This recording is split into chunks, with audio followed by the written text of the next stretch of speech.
Hey. Hey guys, so I just wanted to come and talk to you today because I had some realizations about myself through this process, and of course, that's kind of an understatement because divorce is just like the gift that keeps giving.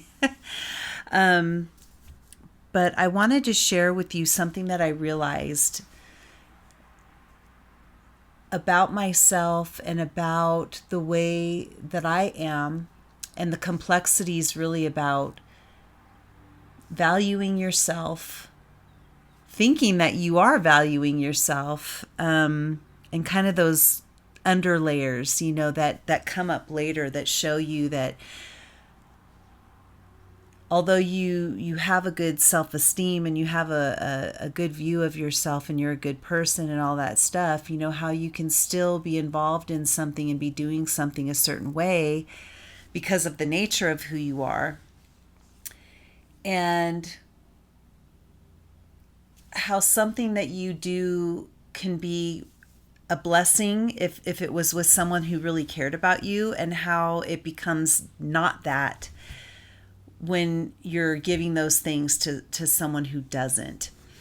And this is kind of the realization that I had, and it came out of, there's been several conversations with my ex because we had to talk about our cats and how all that was going to play out now that I'm settled. And the conversations were really polite. It was almost as though nothing had happened.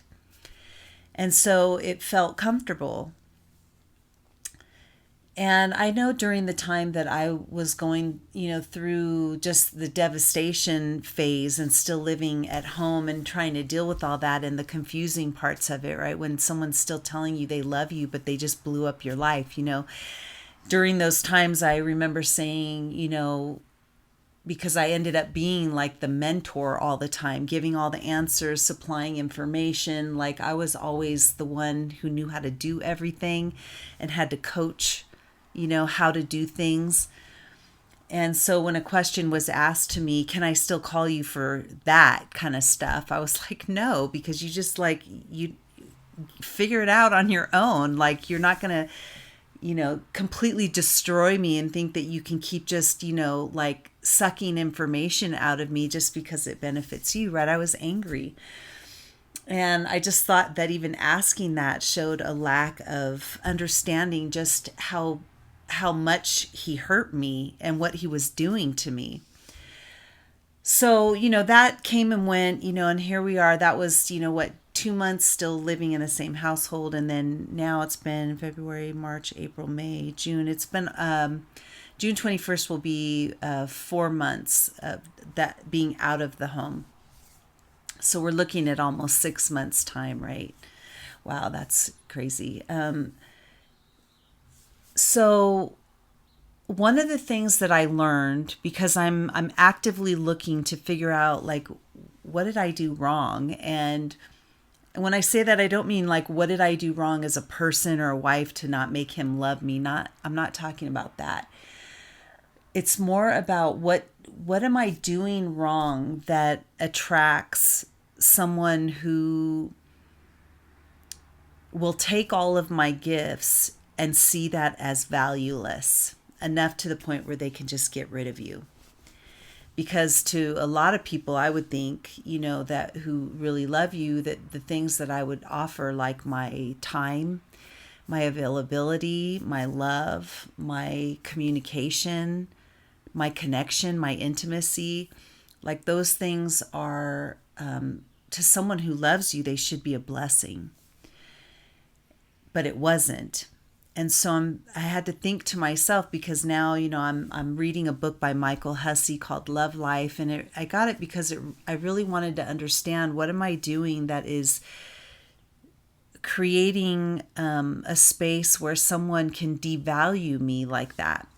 And I know it's not all my fault, but it is my job to look at myself, right? I know a lot of the issues that my partner has and had and has, but that's his work to do, right? So our job is to look at ourselves and figure out, like, why are we doing what we're doing? And so listening to a lot of what he has to say made me really realize that as a person wanting to maintain my goodness and my authenticity and my kindness and, always wanting to leave things on a positive note. I don't like to carry around bitterness or anger. I think it just ruins my life. And usually the person that you're harboring it towards, they're like happy as clams somewhere else. So you're really just destroying yourself when you're like that. I like to resolve these things within myself. And part of that is forgiveness and just focusing on what is good and what is redeemable, and then moving on. And so what I've learned through this, this conversation afterwards is, had this great conversation, or two great conversations that were a little bit spaced out, felt very comfortable. And then in the back of my mind, I'm thinking, the last thing that I remember saying, like I want to leave the door open for friendship. It just seemed to me like to share 20 years of a life and raising kids together and Christmases and traveling, and to share all of that and then go to zero where you can't even appreciate the memories, and you can't even have a conversation. I've never been that kind of person. And I just kept remembering in the back of my head that the thing that I said to him when he asked, can I reach out? And this was, remember, when we were still living together and he wanted a divorce, and I was shocked. I was like, no, don't call me, don't ask me for any of these things. Like, I'm not going to be your mentor and all this stuff, where you could basically, to me, it just felt like you're just saying, oh, I don't want to be with you, but can I use you to take all your information and your knowledge and your wisdom and then not give you anything in return? And I thought, gosh, that's what it's been. So I was angry. I was like, no, you can watch a YouTube tutorial, figure it out on your own. But then after having these pleasant conversations and being who I am and wanting to kind of wrap things up and to not leave an ugly resonance, to let him know that, I don't want everything to be a complete waste. I want to be able to have a friendship later because I've always been that way. So the next day after our last pleasant conversation regarding the cats, and we kind of closed the door on that, I realized there's not going to be any more conversation. There's no need, to talk about anything else, and we don't have anything connecting us anymore. The kids were his stepchildren, and they're adults, so they can have their own relationship with him if they choose to do that. And there's no need for us to talk about anything other than the cats, and that was resolved and closed. So there was literally no reason for us to talk anymore. So I thought, I was feeling that goodness of how we talked well, and I wanted to be able to at least have a friendship at some point, not right now where we're going to be talking to each other, but I wanted to leave the door open because I remembered my anger and saying, don't call me, don't do any of this stuff.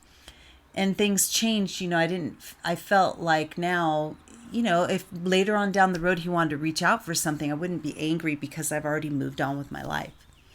So I felt the next day like that was sitting on my heart. So I said, I reached out and I sent an email, and I just said, I just wanted to let you know, this is like a roundabout of what I said, but I basically said, I wanted to let you know that, in the future, if you want to reach out or talk, that you can. And that one of the things we always did really well was our friendship, at least until the end. And I just wanted to let you know that you could reach out to me in the future if you want to. And that was met with complete silence. And then I was listening to Michael Hussey because I was really confused by that. It's like, how do you go from having a really pleasant conversation twice in regards to the cats to then, you say something to try and resolve something to leave it on a nice footing, and then completely ignore the person that you spent 20 years with, who's, basically putting out an olive branch to you, And I didn't understand that, and I was only moderately hurt by that because I think I'm just a big callous now. It's not that it doesn't wound you, it's just you just refuse to feel it deeply anymore. I mean, it's like after a while you don't have any more tears to cry. For a while there you're just gushing, and then you're like, I just don't have anything left. I can see that my life moving on is a blessing already, and it's taking time for my joy to come back and all of that stuff. But I was perplexed by that. And I thought, how does someone do that to someone they spend all this time with, and they can't even give the courtesy of like acknowledging that you were being a good person and you were trying to leave things on a nice footing. I wasn't even worth like a heart, emoji or a like on the text, nothing. And then what I realized is this, and this is the big thing, is that when someone loves you and you're offering all of these things that I talked about, intimacy and communication and availability, right? It's not a game when someone wants you in their life. It's not like, oh, I can't be too available or what. You don't do that when you're in a relationship with somebody, or you're developing a relationship with somebody. When they want to be around you, that game, there's no game in that. They like that you're available. They like that you communicate. They like the same things you like. They like listening to you, and they like, like the potential of intimacy. They like all of that. But when you're with somebody who doesn't care about you, all those gifts mean nothing to them. And this is the thing that I really learned. This is the hard part, is that this person blew up my life. This person destroyed the future I thought I was going to have, blew up my life, blew up what I thought we had and what we were always working on. I had to move out of, well, I didn't have to, but I moved out of state to restart my life. I lost a lot of money in that because the expenses, so I lost a lot of savings. I had to completely buy everything brand new because I didn't take it across the state. I had to leave behind my old life, and I had to go through the whole pain of having to start over at my age. I had to feel all the insecurities of that. And then that person knowing that they did all those things to me, I turn around and say those nice things to him, offering him friendship still. And what does that do? That person knows all the horrible things that he did to me, and he knows that in order to have me in his life, he had to put in so little. Barely gave anything to the relationship. And he received all those gifts of my love and availability, consistency, my finances, like everything. He was the benefactor of all those things while not having to give hardly anything in return. And what that does is it causes a person to devalue you, because if I'm willing to give so much for so little, in his eyes, he said, well, gosh, I barely valued you at all, and you're giving me these gifts. I don't even want them because I value you so little, and it just takes so little to please you. That's the mentality. So when I realized that I was devaluing myself to someone, I continued to do it again, where this person now, on top of all the things that he wasn't doing when we were married, add on all the things that he did that blew up my life and all the hardships he caused me. Because even when I moved out here and I moved in, and wasn't in my own place and moved in with my sister, there was all kinds of hell that I had to deal with in that situation too, because that situation did not work out. So not only did I go through all of the years of what he didn't do, and then and what he wasn't giving me, and then he blew up my life and everything I thought it was, and even my future, what I thought my future was going to be. Then I lost money. I had to move out of state. I, dealt with another hardship once I got here. Had to make a lot of tough decisions that cost a lot of money, and my savings and my, all the things that I had built up. There was a lot of losses, but a lot of building for the future. I don't want it to sound too horrible because I'm thriving now, but he knew he did all those things to me. And again, I came back to him with being available. And he thought, gosh, I could treat her like crap, do nothing for her, completely blow up her life, and she's still being available to me. So that's how someone becomes zero value to someone else. Now keep in mind that if you are developing a relationship with somebody and they're mirroring all the things you're giving, they're giving, and they're matching your value, you guys are valuing each other, and it's just an even Steven kind of thing, that's going to blossom into something that's beautiful. And then all these things that are not a game, but they are to the person who doesn't value you at all, a person will naturally know that they value that. And you can feel it. It goes back and forth. And so that's what I'm learning about myself, is that I will no longer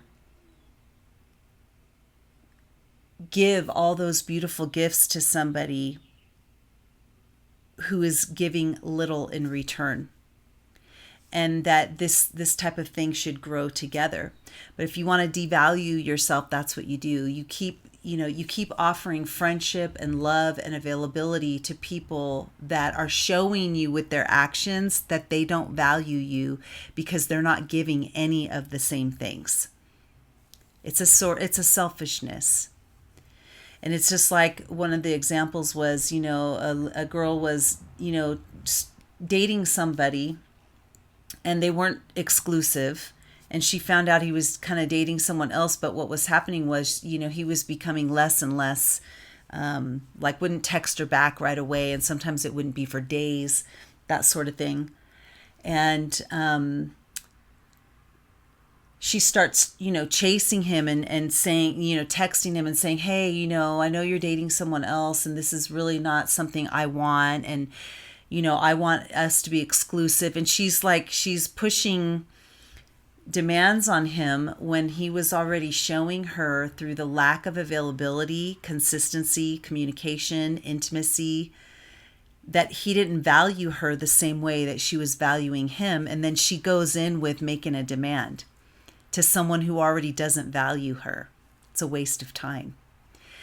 So in essence, what she did is her view of his value went up, and she starts chasing after him, and it should be the opposite. His value should have went down. She should have pulled herself out of that and back, because already you could see when someone starts ghosting and being inconsistent and not available, and you're feeling like, ooh, I don't like this. The value of that other person that you're potentially dating should go down, and you should then back off from that, because you want to value the people that value the same things that you do: intimacy, connection, consistency, availability, all of that stuff. And it's okay for people to want different things, but you need to know what you value, so that when you come up against somebody who is doing these things that you don't value, your boundary is going to go up. You're going to pull away from that, and you aren't going to be available to that person. You're not, but you can be honest about it and just say, I'm literally going to say to someone in my future, if that happens, I'm going to say, it's okay, it's okay that, that you're like that, but that's not what I'm looking for. And really like when you were doing those things, it just made, in my mind, made you lose value, because I value someone who values the same things I do. And it's okay. We're just not in the same spot, and we'll just move it along, have a nice day. But usually what happens is when you put that boundary of self-respect up, what Matthew Hussey says is that your value goes way up to the other person because you have self-respect. And I never looked at myself in this situation and saying to myself, oh, I don't have any self-respect. I never saw myself that way, because I do have self-respect. But I can see how it's perceived that way by someone else who is playing games with you and who doesn't value you. And if I really look at it, he didn't value me. That's how come he was able to leave me after 20 years and completely just abandon our relationship. Not trying, no questions, no discussions, no counseling, no nothing. Just someone saying, I don't want you around anymore. I want my own life. I'm out.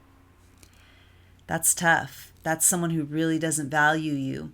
So although, what I've learned is that I don't need to be, I work on myself to not be angry and to not have this, resonance of bitterness or anything like that. I deal with myself, but you can deal with yourself and have it not be about the other person. And then seeing that they understand all of that. It's just about dealing with me now and understanding what I did that got myself to that point with someone who didn't care about me, and how I will never do that again with anyone else, and what those warning signs are. And there's a lot, because we can go into emotional unavailability and all these other things, but ultimately, it comes down to, you got to understand what you value. And the person that you're going to bring into your life needs to value those same things. And for me, it even includes fiscal responsibility. I've never looked at that before, but now that I am really looking at my own fiscal responsibility and my future, and I've been doing that for a while, but it really even tightened up more since this happened. That looking at someone else in my life and that they are fiscally responsible as well matters to me, because I don't want to attach myself to somebody who has massive debt, who's never going to be able to have a good future. Those things matter. I don't want to attach my caboose to somebody else, who's got, doesn't have a good financial future, because I'm doing it for myself. And I think the person that is around me needs to be the same way. They have to have the same value, the same concepts of fiscal responsibility. This is about partnership, right? And being on mission together. So I've learned so much already, but I wanted to share that with you because it's a big one. Because, on the outside, someone could say, oh, that person doesn't respect themselves, but you can respect yourself and not really realize what you're doing until somebody teaches you that, oh, to someone who doesn't value you already, and then you're being the kind person that you are, it further devalues you to be offering that when they did so little to keep you, or to they do so little to have you around, and you're willing to accept that. They value you so little, and then you turn around and give them all the gifts of love and availability and respect and all this other stuff. It's like they get it for free, so they're not valuing anything because they're not giving anything. When they have to work for it and they have to be a better person and become a better man and stuff, because you just won't have it any other way, it gives them something to work towards, and they value that. Now, I'm not saying it's our job to teach them, because you also don't want to be a teacher. You want someone with good character already. But this subconscious things that they're thinking, is like, wow, if I could give so little, why would I value her? If she's giving me all herself, and I destroyed her and she's still being kind to me, why would I value her at all? Right? Whereas to somebody else who actually does care about you and love you, all those things would be blessings, but not to the person who doesn't care about you. So I just wanted to share that because that was a pretty profound thing for me to learn about myself. And I hope you enjoy it. Bye.